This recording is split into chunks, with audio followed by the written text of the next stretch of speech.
در نبی پر پڑا رہوں گا، پڑے ہی رہنے۔ مفتی صاحب ماشاءاللہ بہت اچھی بات آپ نے بتائی۔ اچھا مفتی صاحب، جو عوام ہماری اس سے ناشنا ہے اور اکثر نہیں پڑھی ہوئی اردو یا پھر علماء سے رابطہ نہیں ہو پاتا ہے، آج کل لوگ سوشل میڈیا پہ ایکٹیو رہتے ہیں، تو ہم چاہتے ہیں اس کے ذریعے سے بھی ان تک مسائل پہنچے، تو آپ سلیس زبان میں، سلیس انداز میں غسل کا طریقہ اور بتا دیجیے ہماری عوام کو، جس سے وہ اچھے سے پاک ہو سکیں۔ یہ ماشاءاللہ آپ نے بہت اچھا سوال کیا ہے۔ پاکی میں یہ بھی آپ اس کو شامل کر دیں تو بہتر ہے۔ تو دیکھیے، اگر آدمی ناپاک ہو گیا، غسل جنابت کر رہا ہے، تو لازمی ہے کہ پھر وہ غسل کی نیت کر کے اس طریقے سے غسل کرے جیسے میں ایک بہت سادہ اور آسان انداز میں بتا رہا ہوں۔ جی کیونکہ بہت سے لوگ ایسے ہوتے ہیں کہ وہ ناپاک ہے لیکن غسل کرنے کا طریقہ نہیں ہے، وہ الٹا سیدھا طریقے سے نہا لیے، پھر وہ ناپاک ہی گھوم رہے ہیں۔ جی اور خیال یہ کر رہے ہیں ہم پاک ہو گئے۔ اگر کپڑا پہن کر کے غسل کر رہا ہے، غسل خانے کے باہر ہے، ٹوٹی ٹنکی وغیرہ پر، تو پھر کپڑا پہنے اور ناف سے لے کے گھٹنا کور ہو رہا اس کا، ٹھیک ہے، اس بات کا خیال رکھیں، اور پاک کپڑا ہو۔ اور اس کا بہتر طریقہ، آسان طریقہ یہ ہے کہ اب اگر بدن پر کہیں نجاست لگی ہے تو پہلے اسے دھل لے۔ اس کے بعد میں آسان طریقہ ہے نماز جیسا وضو کرنا۔ ٹھیک ہو گیا۔ نماز جیسا وضو کرنے کے بعد میں اب وہ پورے بدن پہ ایک بار پانی بہا لے، یعنی پورے بدن کو گیلا کر لے اور اچھے سے مس لے۔ ٹھیک ہے، ابھی شیمپو صابن کی ضرورت نہیں ہے، اچھے سے ملے۔ ملنے کے بعد میں جب اس کو لگے کہ میں اپنا میل اور اپنا اچھے سے مل لیا ہے، پورا بدن پہ میں نے جو صحیح طریقے سے بھگو کے میں نے ہاتھ مار لیا ہے، تو اب وہ 3 بار داہنے منڈے سے پانی بہا لے، 3 بار بائیں منڈے سے پانی بہا لے، اور 3 بار سر سے پانی بہا لے۔ پانی بہانے میں اس چیز کا خیال رہے کہ ایک بھی جگہ جسم پر بال کے برابر بھی ایسی نہ رہے کہ وہاں پانی بہنے سے رہ جائے، جیسے ناف ہے، بغل کے نیچے کے حصے ہیں، یہ کان کی لو ہے، اس کے نیچے کے حصے ہیں، سمجھ رہے ہیں؟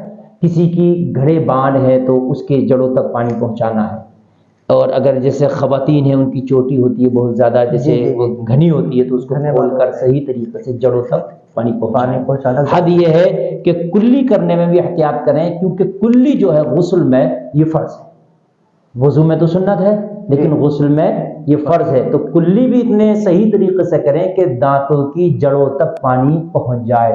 ایک تو یہ ہوتا میں نے کلی لی ایسے چھوڑ دی، یہ نہیں، کلی منہ میں لی، پانی لیا، لینے کے بعد خوب ہلا کر کے تاکہ ہماری جڑوں تک پانی، اور روزہ نہ ہو تو غرارہ بھی کر لے، کیونکہ روزے میں خدشہ ہے کہ پانی نیچے نہ چلا جائے، تو غرارہ بھی کر لے، ٹھیک ہے۔ 3 بار جب اس نے پانی بہا لیا اور صحیح طریقے سے اس کو اطمینان ہو گیا کہ میرے پورے بدن پر پانی بہ گیا، ٹھیک ہے، اب اس کا غسل ہو گیا، اب وہ شیمپو صابن جو چاہے استعمال کرے۔ جیسے آپ نے بتایا کہ کلی جو ہے وہ فرض ہے، تو ایسی بات ہے اگر کلی اس طرح سے نہیں کی تو اس کی ناپاکی ہی رہی۔ ہاں، اگر وہ صحیح طریقے سے کلی نہیں ہو پائی۔ حضرت، تو اس میں کچھ مطلب جو پوائنٹ بالکل ضروری ہے کہ جن کے بنا غسل ہوگا ہی نہیں، ہاں، تو وہ آپ تھوڑا سا اشارہ فرمائیں۔ بہت اچھی بات کی۔ دیکھیے، غسل میں 3 فرائض ہیں، جی یہ 3 لازمی ہے، غسل ہو جائے گا۔ اگر اس کے خلاف کچھ کام ہوگا تو خلاف سنت ہو سکتا ہے، لیکن غسل ہو جائے گا، وہ پاک ہو جائے گا۔ وہی بات۔ سب سے پہلے یہ ہے کہ وہ صحیح سے کلی کر لے، جیسے میں نے بتایا کہ صحیح طریقے سے پانی پورے منہ میں گھما لے، دانتوں کی جڑوں تک پہنچ جائے، غرارہ کر رہے اگر وہ آسان نہیں ہے تو، ٹھیک ہے۔ اور نمبر 2 جو ہے کہ وہ ناک کی نرم ہڈی تک پانی چڑھائے، ناک میں پانی چڑھانا بھی فرض ہے غسل کے اندر، وضو کے اندر نہیں، غسل میں ضروری ہے، ناک کی نرم ہڈی تک، اس کا خاص خیال رکھیں۔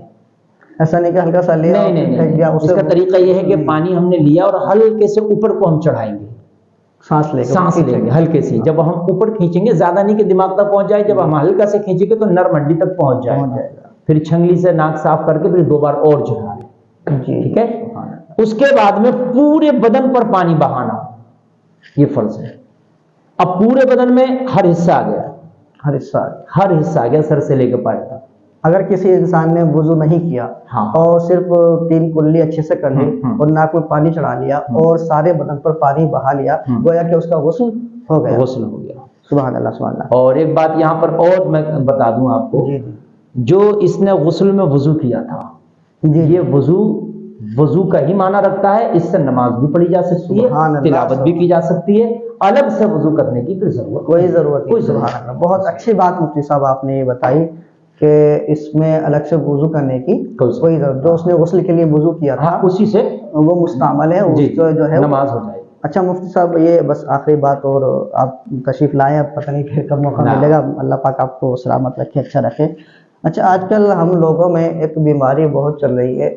ادھر ہم نے بات سنی پیار محبت میں اور دوسری جگہ جا کے وہ کہہ دی، یا پھر دوسری جگہ اور جو جگہ کانوں میں غیبت جسے کہتے ہیں، چغلی، عام زبان میں چغلی. یہ بیماری ہمارے اندر بہت زیادہ ہے.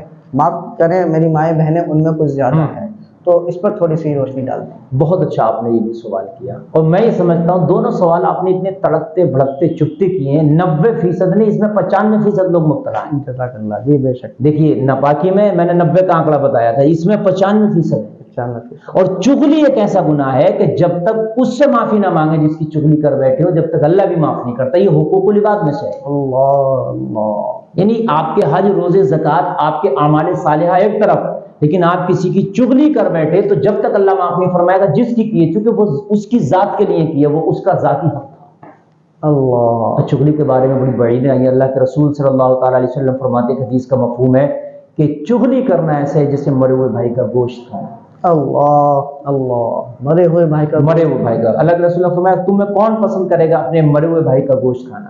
اللہ اکبر. اللہ. اچھا، چغلی جو ہے، یہ آدمی یہ سوچتا ہے کہ یہ چغلی نہیں ہے، اس کو پتہ بھی نہیں ہوتا، چغلی ہو جاتی ہے. چغلی ہو جاتی ہے. یہ بہت اچھی بات. بہت پتہ بھی نہیں ہوتا اور چغلی ہو جاتی ہے. اور کیا ہے یہ حقوق العباد میں سے؟ جب تک معاف اللہ بھی نہیں کرے گا، جب تک وہ بندہ معاف نہیں کرتے جس کی آپ کر رہے ہیں. سمجھ رہے ہیں آپ؟ اچھا، اور پتہ بھی ہوتا ہے تو یہ زحمت نہیں ہوتی ہے، گوارا نہیں کرتا ضمیر کہ معافی مانگ لیں اور غلطی سے ہو گئی. اچھا، معافی مانگ لیں، بات صحیح ہے، معافی تو مانگنا چاہیے، لیکن چغلی کرنے کا رواج اتنا ہو گیا ہے کہ سعودی میں بیٹھا اس کی چغلی کر رہے ہیں، دبئی میں بیٹھا چغلی کر رہے ہیں. پتہ چلا کہ پوری زندگی معافی مانگنے میں لگ جائے گی. کیونکہ ایک جب بار میں ہم چغلی کرتے ہیں تو 5 منٹ میں 150 لوگوں کی کر دیتے ہیں. 150 لوگ تو فون پہ چل رہی ہے، سامنے تو سامنے چل رہی ہے. اب میں آپ کو موٹی سی بات بتا دوں، چغلی سے بچنا یہ گناہ کبیرہ ہے.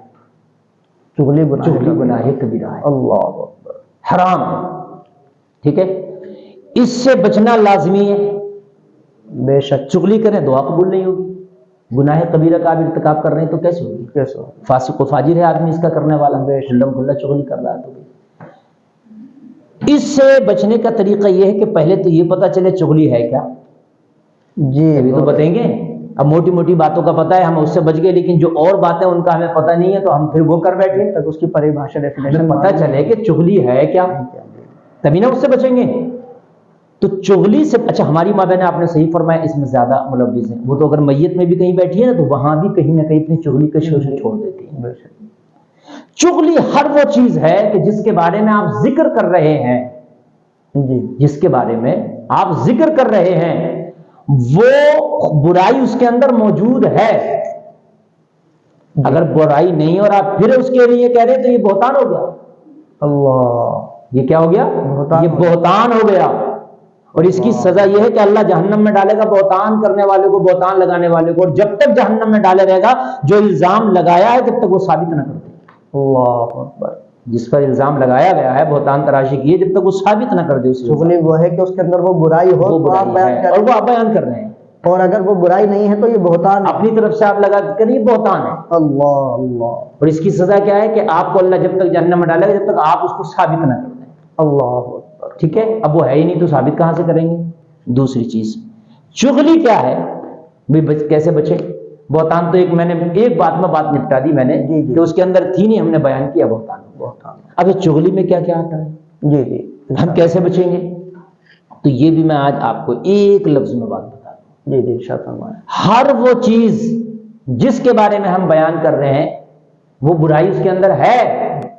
ٹھیک ہے، ہر وہ چیز جس کے بارے میں بیان کر رہے ہیں اس کو بعد میں پتا چلے کہ فلاں آدمی میرے حوالے سے ایسے کہہ رہا تھا، فلاں سے اسے تکلیف ہو، اسے تکلیف، یہ وہ چغلی چغلی۔ جیسے وہ بڑا ٹھمنا ہے، وہ بڑا لمبا ہے، اس کا رنگ تو بڑا کالا ہے، ٹھیک ہے، وہ بہت کھاتا ہے، بڑا پیٹ ہوا ہے، اللہ، ٹھیک ہے، وہ بولتا بڑا بھونڈی آواز ہے اس کی، ٹھیک ہے، فلاں ٹھیک چلتا نہیں ہے، اس کی فصل یار بڑی ہارتی ہوتی ہے، اس کی گاڑی بڑی ہارتی ہے، یعنی ہر وہ چیز کہ وہ سنے اسے تکلیف ہو وہ چغلی میں شامل۔